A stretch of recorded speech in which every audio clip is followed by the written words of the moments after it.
It's situated within Cranberry Road, 23C, in Wawa Road, and it's on-campus land that's has attracted potential as home sites for resident members.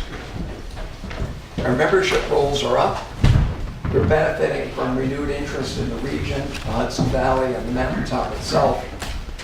And today there are but 2 houses within the campus that are on the market, the fewest in a long time.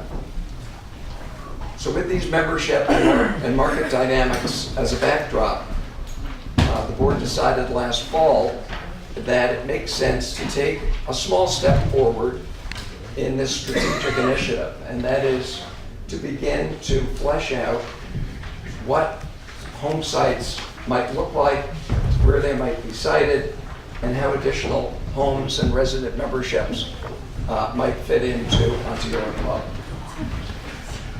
Our goal, and this morning is just a beginning, is to stimulate your imaginations, to identify the questions, the issues, and to take stock of potential interest.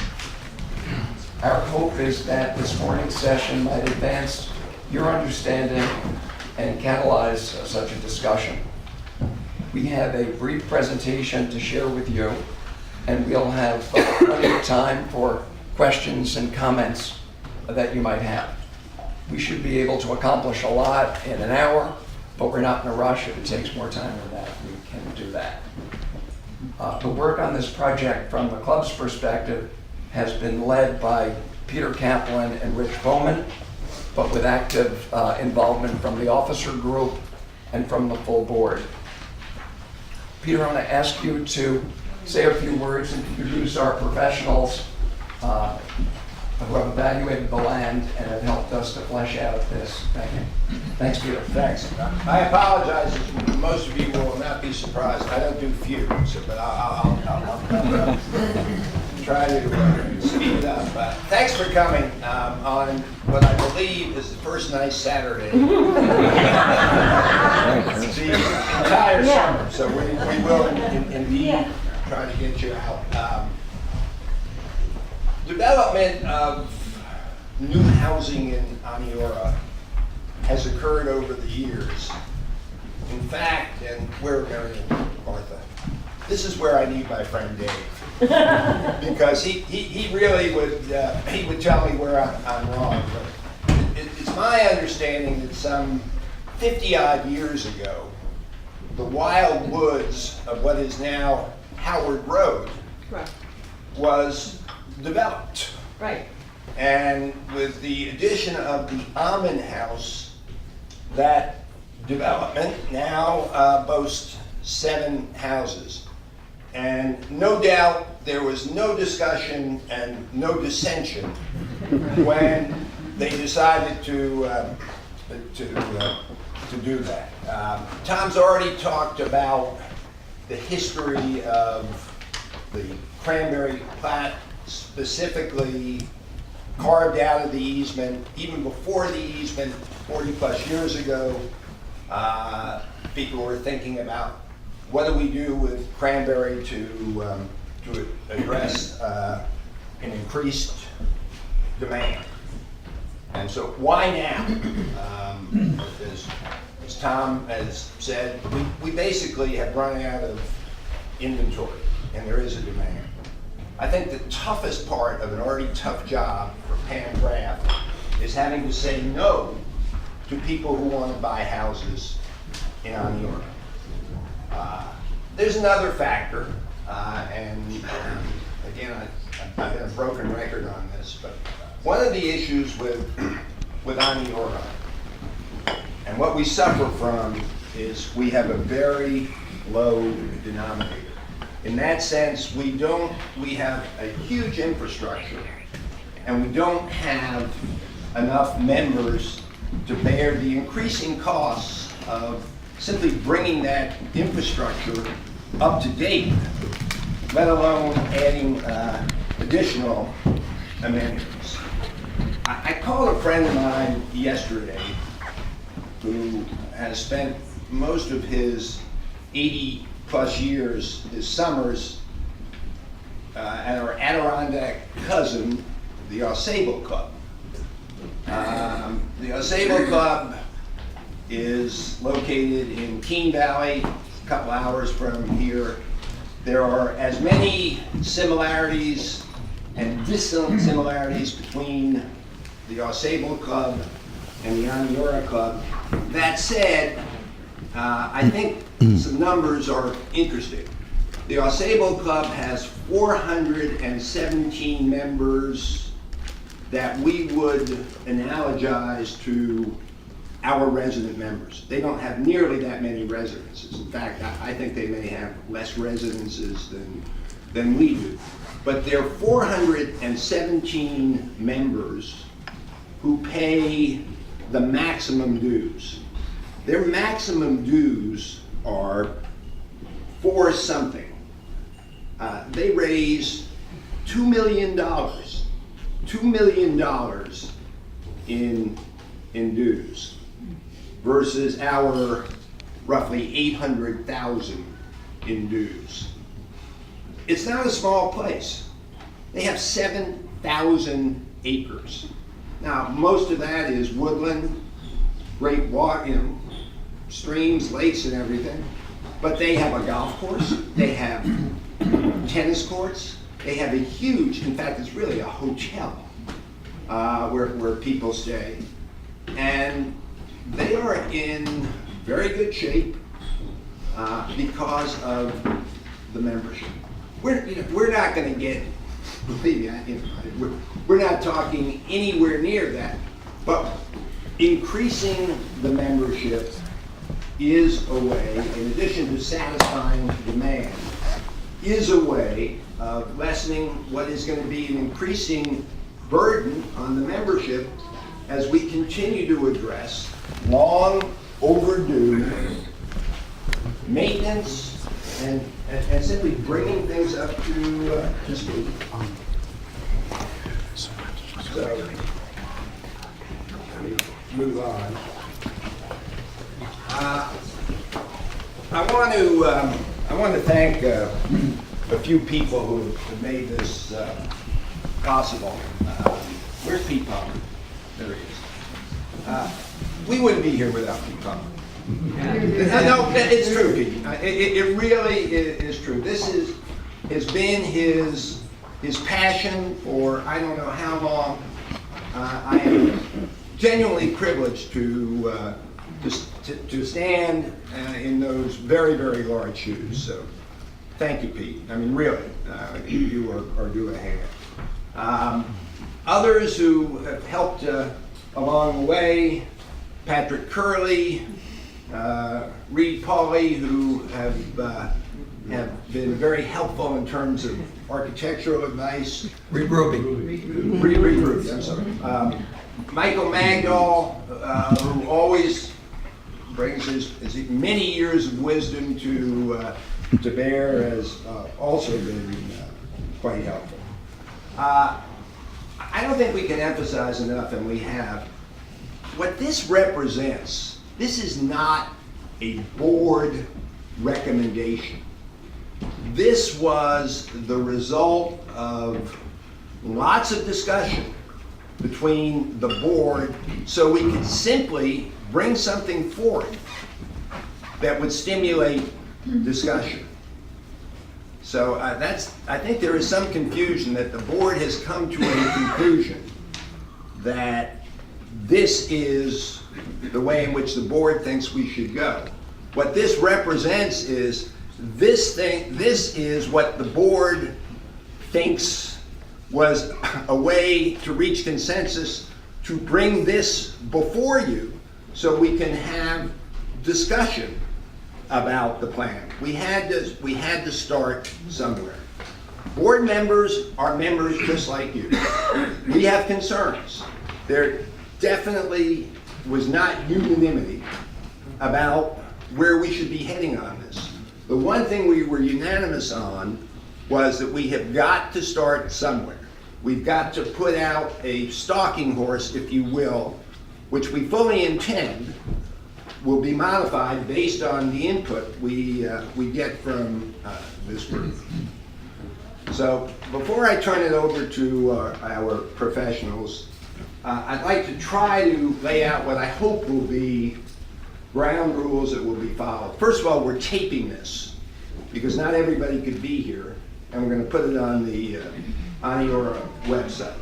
So when people ask questions, make statements, Rick Bauman is going to probably repeat.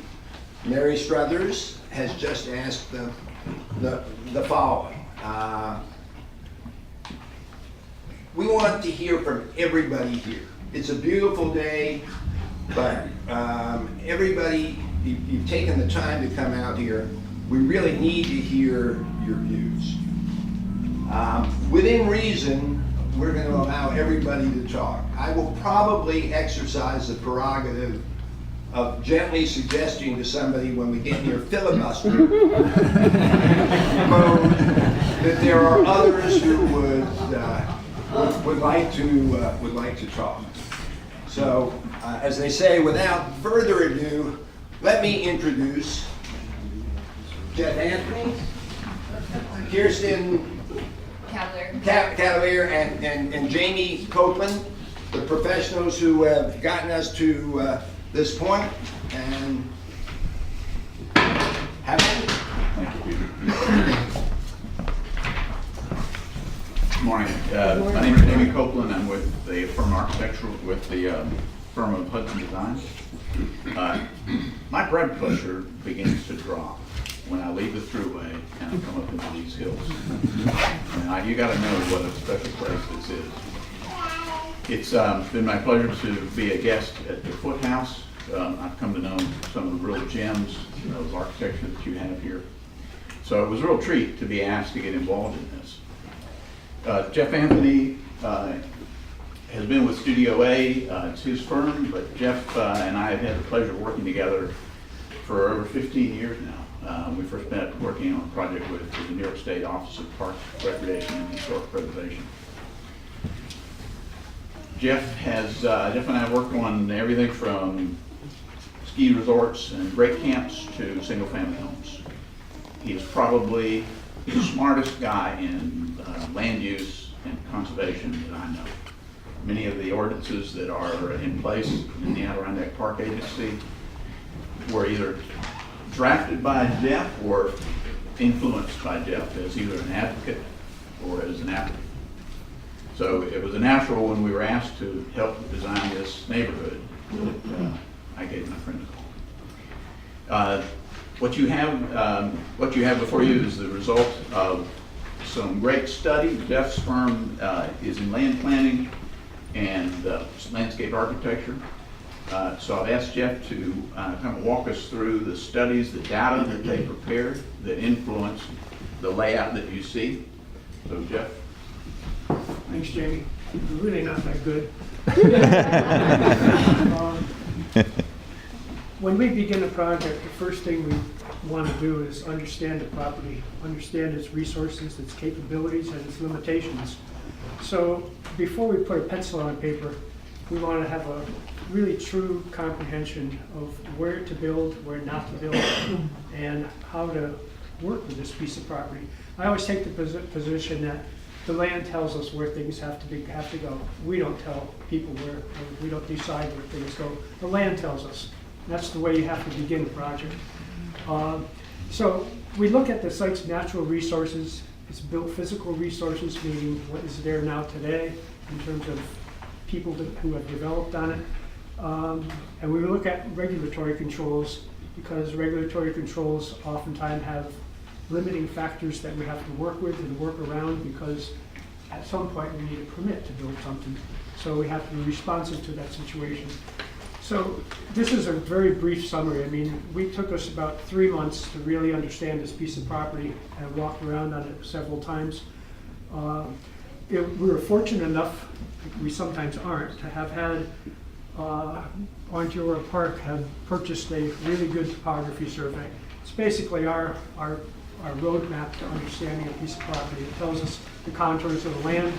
It tells us what's on the land, like any stone walls or other development. And it's basically the basis of our beginning to understand the property. From that map, we can do things like we've reviewed and looked at soils, soil conditions, and what they imply in terms of building on the site for roads and houses. More importantly, from this perspective, since we don't have public utilities, putting sewer systems on the property and wells and other development. And we look at the site's character in terms of its vegetation. It's a very pretty site in my mind. Mix of hardwoods and evergreens, kind of in the southern part of the site. It's very heavily wooded with hemlock. It opens up a bit on the center of the site. And so we did study that. And we went a little bit further with that. And there are, quite frankly, we checked in with the DEC resource mapper, and there are no rare, threatened, endangered species on the site either. So that tells us we have one thing we don't have to worry about when we get to the permitting perspective. We looked at wetlands. There are wetlands on the site. There's one recorded wetland that's on a National Wetland Inventory map, and it's right over here along Route 23C. That's the only one that's mapped. However, we know that there are other wetlands on the site, and we had them, they were mapped, and they're in that area, and there's some down there, and some over here. And those were flagged. They were flagged by a biologist at Caterskill Associates, I believe, and they appear on the survey. And so while you don't have a wetland that's on the NWI or the DEC inventory map, that doesn't mean there are not wetlands there. You have, that's derived from an area of photography. So you have to go out in the field and look, because there are wetlands that don't appear on the state or federal maps. And that's what Caterskill did when they did the survey. They mapped wetlands that do not appear on the published surveys. So that was a very fortunate piece of work that Ontario Park had done when they had the survey done by Caterskill. To boil it down to a final or a composite is what we really want to get to, of where do you go and where don't you want to go in this piece of property with development. This map here is a compilation of resource conditions that says in the red areas there are slopes that are 20% or greater, and there are wetlands in some of those areas. It's a composite of it. You know, you're not going to have wetlands on steep slope, but we put them together, so we say in the red, don't go there, either for slope conditions, wetland conditions, soil conditions, or other conditions that may apply. There's another little portion of here that you see the brown areas on there. Those are slopes that are up to 20%. They're 15 to 20%, pardon me. And the reason why we mapped those in the Catskill Park is that the DEP does not want you to build on lands over 20%. However, you can put septic systems on lands up to 15%. So we want to know where 15% break is. So actually the brown areas we can build on, but we don't want to put septic systems in. The red areas we don't want to go in at all.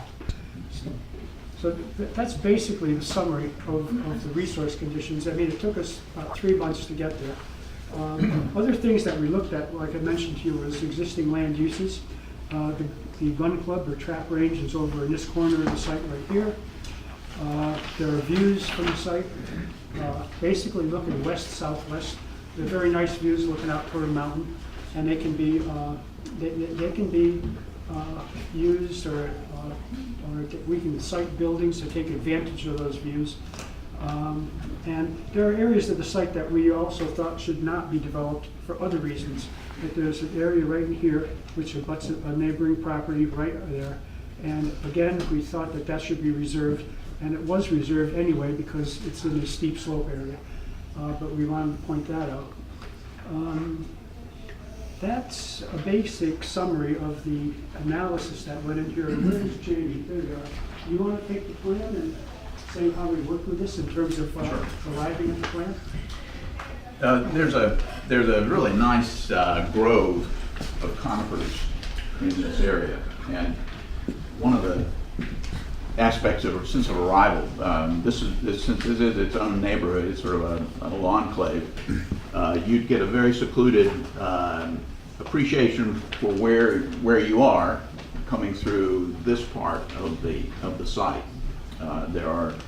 It's thickly vegetated, and it is evergreen. So you'll be coming through just kind of enfolded with the natural surrounding. So that's the reason for this, the selection of this as an entrance.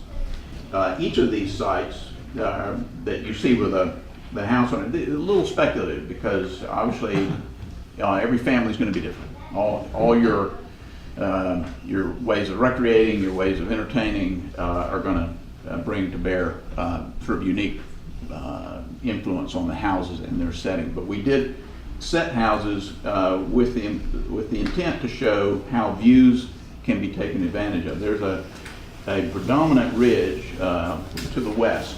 It's Devil's Path? Devil's. That is going to be evident from anything that, as you can see, the terrain is high to low.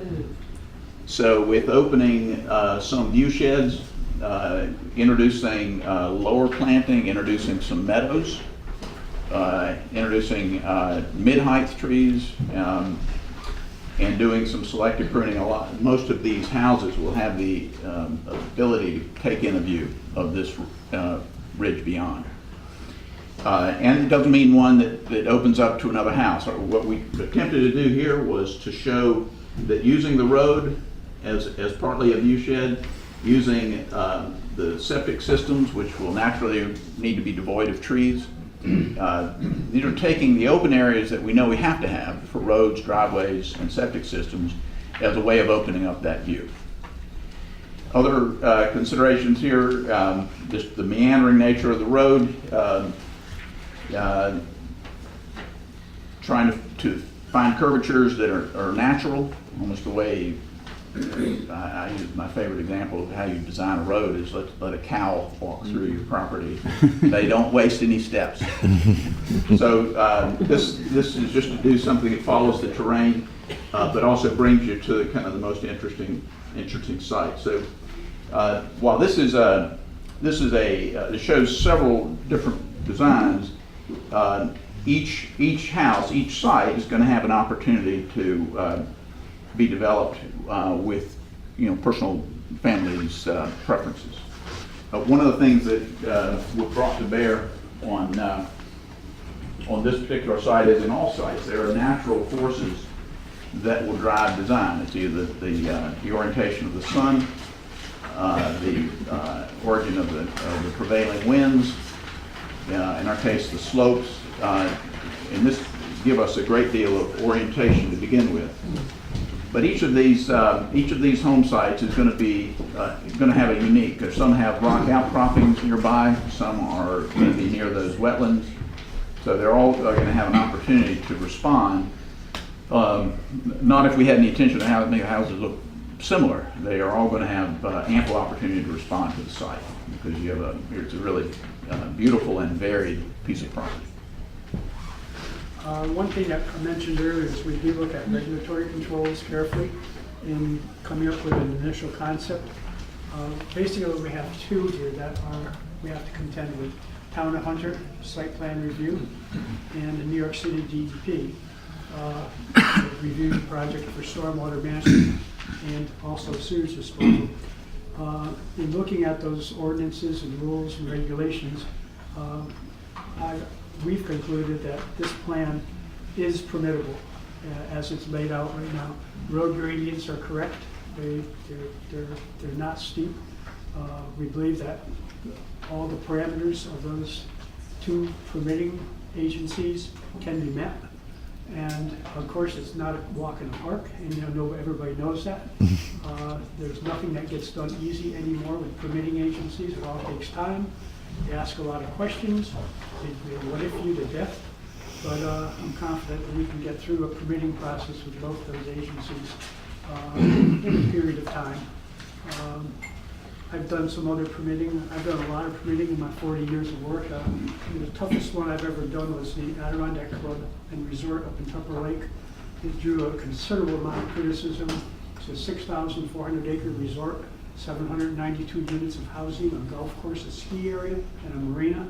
Took me 10 years to get the Adirondack Park agency permit for that. At a public hearing, I went 8 months, 3 days a week for 8 months. Wow. So, I'm not afraid to go in front of an agency. And then it also took 2 years with the Article 78, fighting the environmental groups after that. The project's under construction today, so I'm pretty proud of that. So I think this is preventable, to be very honest with you. Great. And with that, should we open up to questions? All right. Ginny? I see head shaking for anything before the presentation began, and I just thought, all of us really want the same things. And I know you all want to keep Onedora in the same character, so I would caution everybody not to be open-minded. And, I live down there, and I just want, there's always a knee-jerk reaction to whether it's the porch or the sports house not to change. And I just want everybody to keep their minds open and trust that people who are leading us have all of our interests in mind.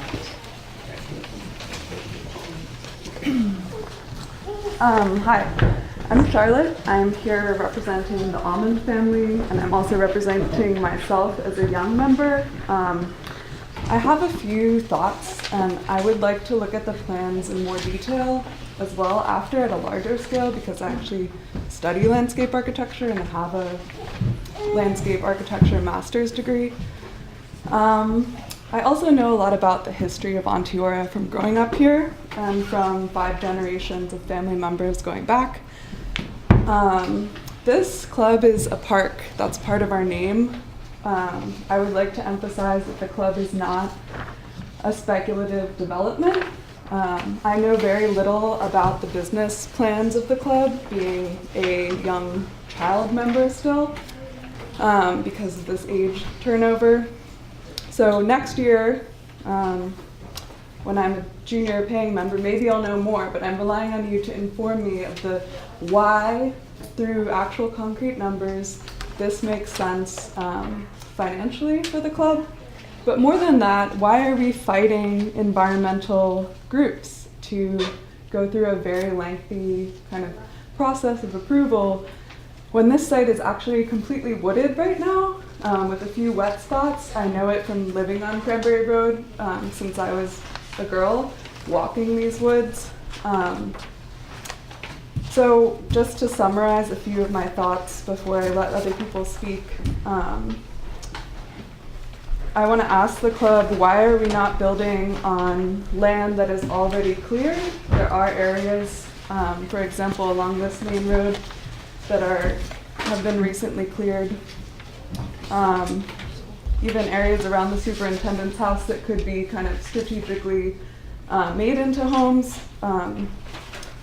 The other question I have is for the long term of the club, we do have a lot of aging members, and I'm thinking of in the future, if this project does not get built for say 10 years because of policies and regulations, what will the needs and wishes of a kind of new generation of club members be? And given our income, how will we be able to maintain these properties? So one of the points that was brought up in the beginning of the meeting was that we have an increasing burden of infrastructural maintenance, and we know this from our roads this summer. This requires building new roads. So I would suggest that we develop a kind of comprehensive plan for our existing roads first before we contemplate any new development. I would also suggest we do a long-term aging study of the club and members who own houses right now, as a city would do for larger scale plans, before we contemplate building new spec housing. And I would also, in a broader lens, suggest that we think about kind of the constitution of the club. What are our goals and values collectively? Because we keep having these meetings where it seems to conflict. And I think before we develop any kind of spatialized plan and invest any more time and energy and split ourselves over these questions, we actually should develop a constitution about our greater values as a club. So are we a park, or are we going to compare ourselves to kind of larger hotel Adirondack development? Do we value the arts, or are we going to be about building more houses and just kind of expanding opportunities for leisure?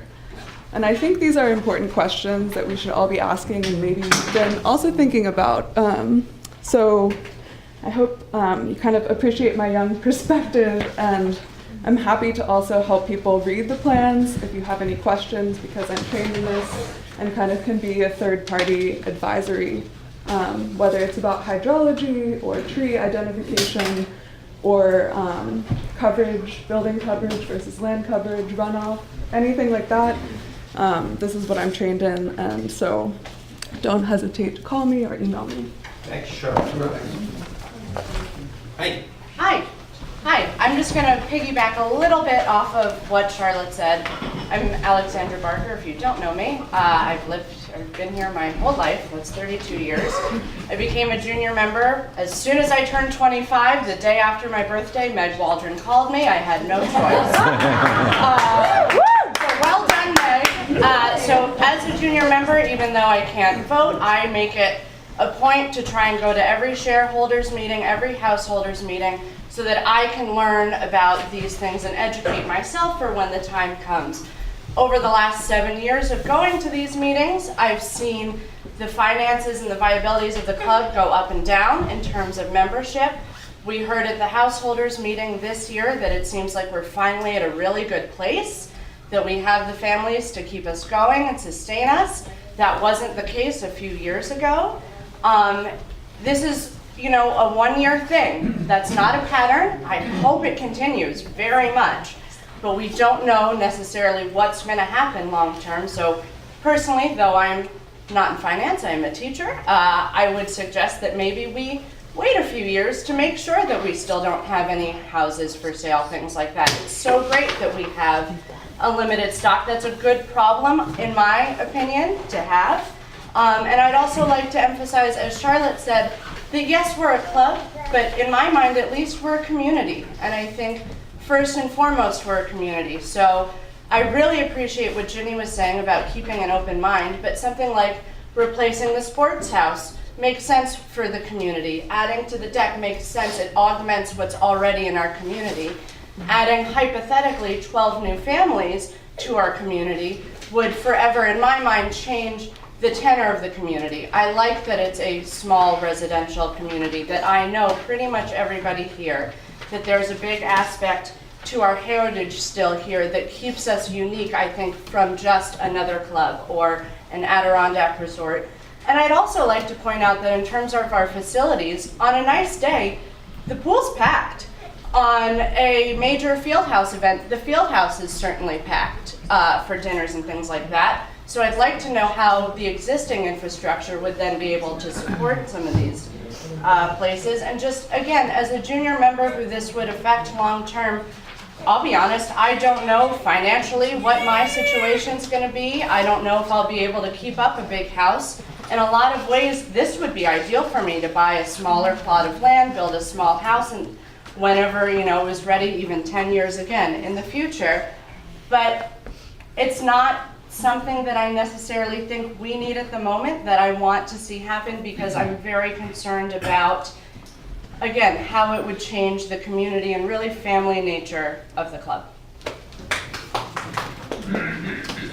Let's see. Oliver? Thank you.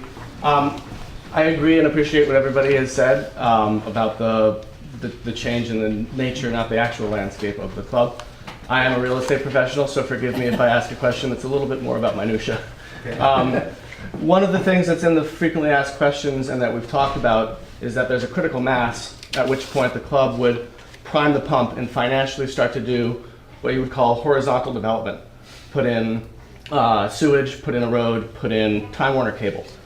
Is there any interest in the club financially of doing that sooner rather than later, which is to say you're asking 2 or 3 people to become members to build in an area that is not really ready and accessible directly?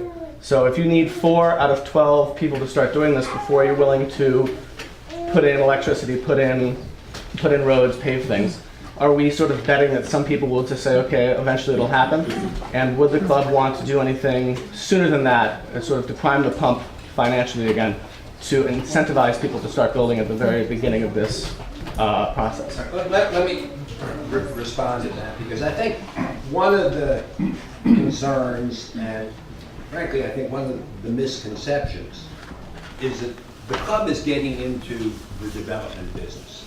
The club is not getting into the development business.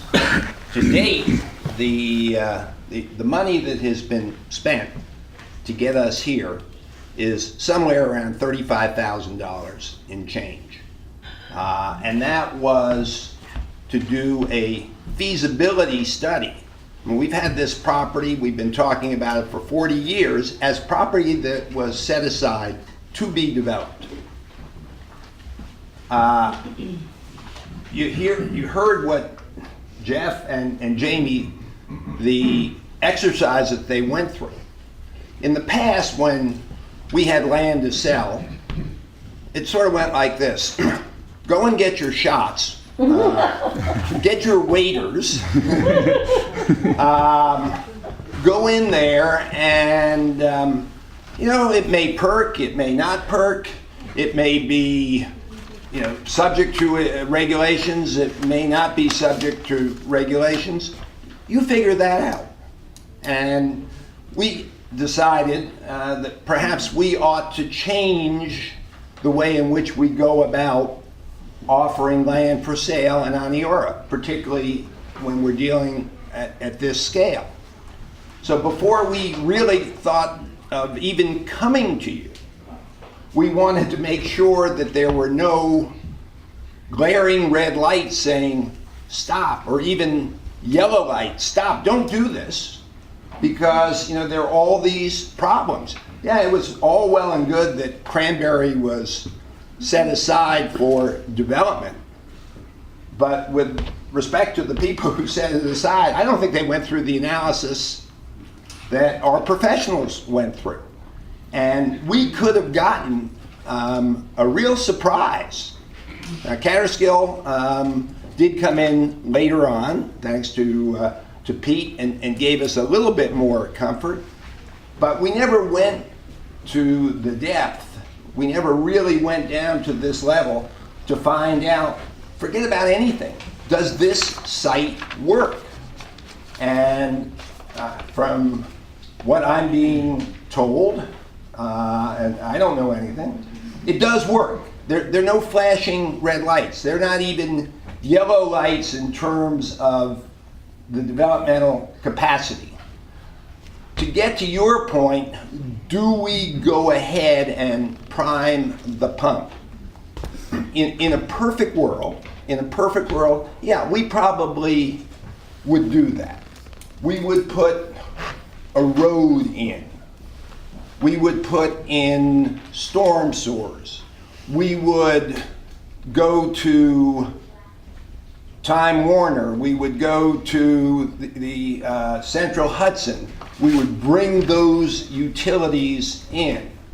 But to do that without a better sense of the market seems to me to be getting more into the speculative area.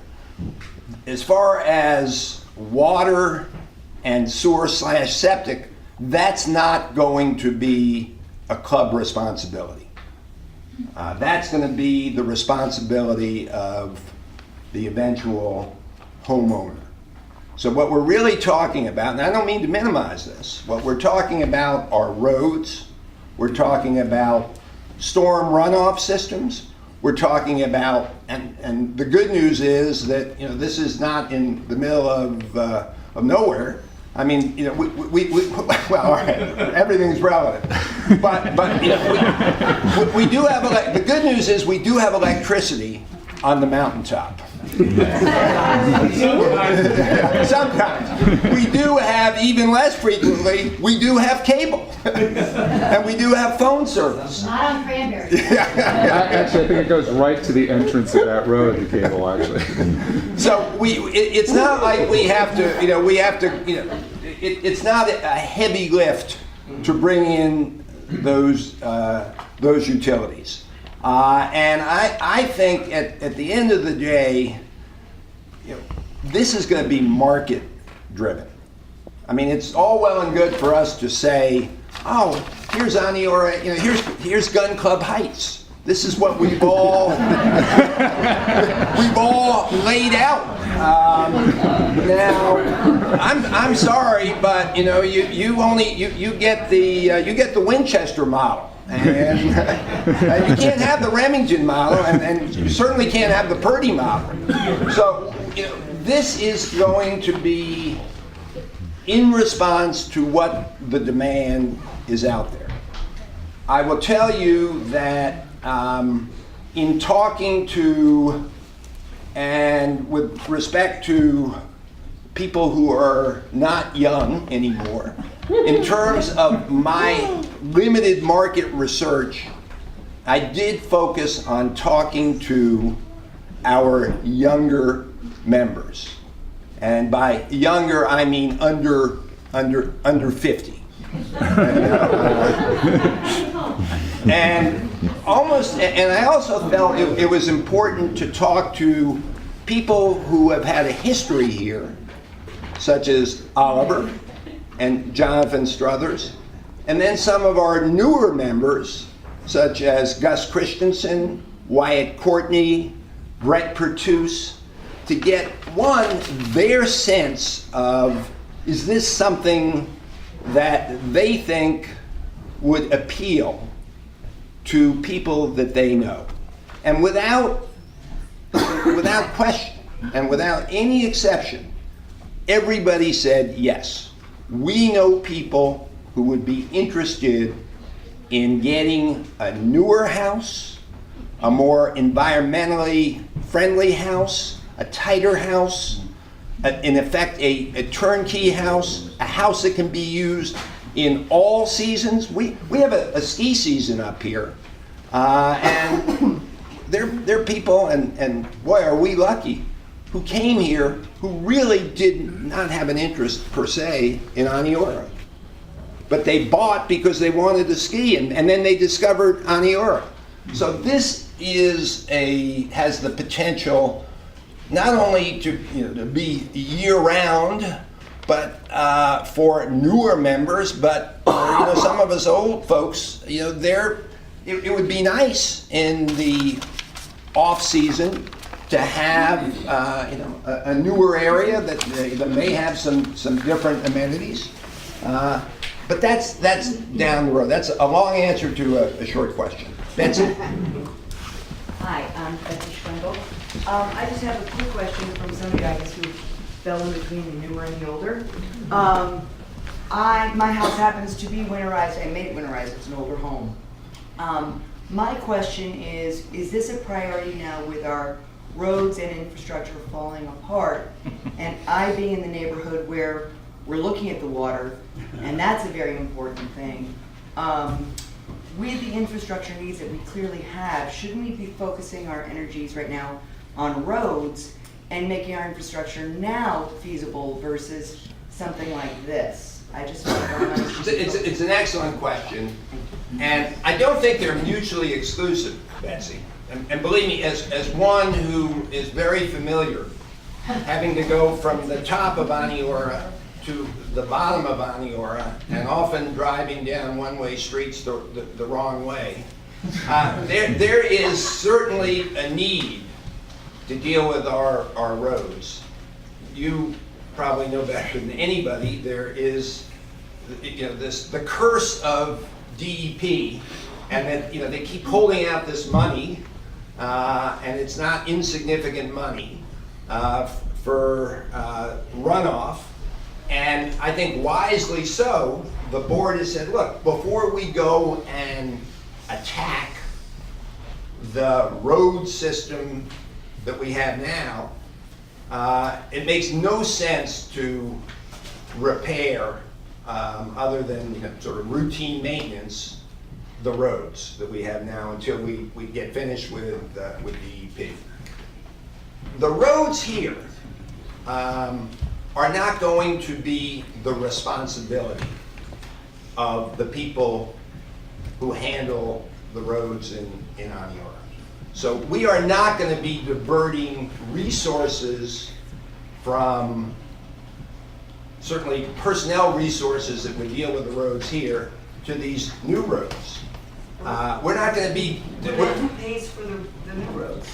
The new roads will be paid for by, and that's why I was responding to Oliver, they will be paid for by the people who buy the lots. And the maintenance. What? And the maintenance. The maintenance of the roads, first of all, we're going to start off with better roads because they are going to be built. They will be maintained by club personnel. Now, are these people going to be living here for nothing? No. They're going to be paying roughly $10,000 a year in dues, and to the extent, and they will also have basically invested in and paid us back for the cost of maintaining, let's just focus on the roads. And those dues at $10,000 a house will not only go and cover the cost of maintaining those roads, but my sense is we're going to have a hell of a lot of money left over from those dues to devote to that infrastructure that's not there, that needs attention. Yeah, so have there been any projections as to what it's going to cost to develop the infrastructure for these 12 lots, as well as the permitting issues and all that? And again, how is that going to be funded?